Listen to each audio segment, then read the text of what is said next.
Voice note Anies Baswedan salah alamat, harusnya ditujukan bukan kepada Ketua DPW PKS Jakarta, Ustadz Khairuddin, melainkan langsung saja kepada Ketua Majelis Syuro PKS Habib Salim Segaf Al-Jufri. Karena DPTP lah yang diketuai oleh Ketua Majelis Syuro yang memutuskan perihal Pilkada Jakarta, termasuk bergabung atau tidaknya PKS ke dalam koalisi Indonesia Maju Plus, KIM Plus. Tentu saja bukan karena Anies Baswedan tak tahu. Anies tentu tahu karena bukan sekali ini saja dia berurusan dengan PKS. Sejak Pilkada Jakarta tahun 2017 sampai 2 putaran pula, ditambah Pilpres 2024 kemarin, Anies sudah berurusan dengan internal PKS. Anies sengaja menunjukkan voice note-nya itu kepada Ketua DPW PKS agar terlihat lebih sopan dan pas saja, karena ini urusan Pilkada Jakarta, bukan lagi soal Pilpres.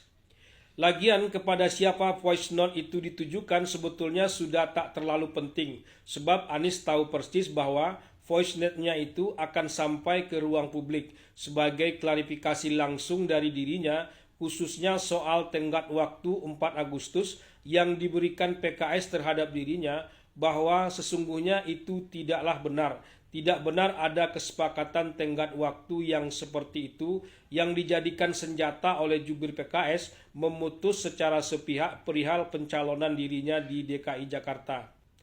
Voice note digunakan Anies agar terlihat tetap konsisten dengan pernyataannya sebelumnya perihal tak akan berbantah-bantahan di ruang publik terkait jadi atau tidaknya dia diusung di Pilkada Jakarta.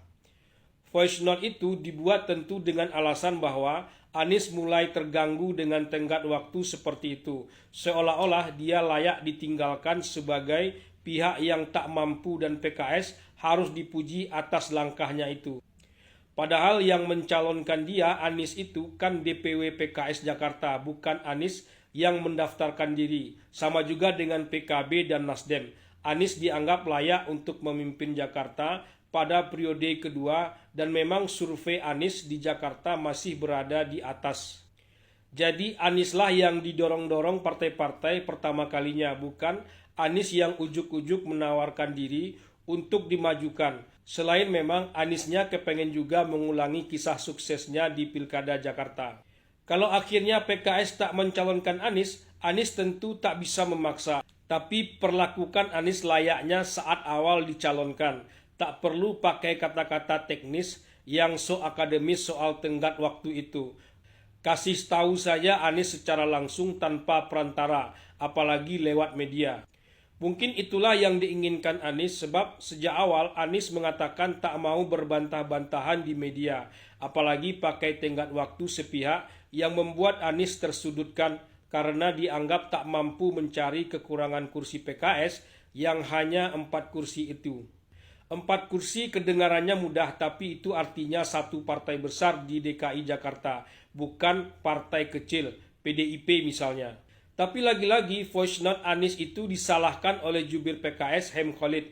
Kenapa Anies tak langsung saja mengontak salah satu petinggi PKS? Bukankah Anies dan petinggi PKS tak ada jarak dan bisa berkomunikasi secara langsung? Kenapa harus pakai voice note? Itu pun seperti yang saya katakan di atas, salah alamat karena ditujukan kepada Ketua DPW yang tak punya kewenangan apa-apa. Jadinya saling menyalahkan. Anies menyalahkan PKS karena pakai tenggat waktu yang tak pernah disepakati, dan Anies merasa tersudut, sementara PKS menyalahkan Anies kenapa harus pakai voice note. Kenapa tak langsung saja ke Presiden PKS misalnya? Berbantah-bantahan yang sama-sama ingin dihindari, tapi itulah yang terjadi saat ini. Politik memang ada sisi-sisi yang seperti itu. Intinya, tak ada yang mau disalahkan atas pilihan politiknya masing-masing. Dia saja yang benar dan hebat, begitulah.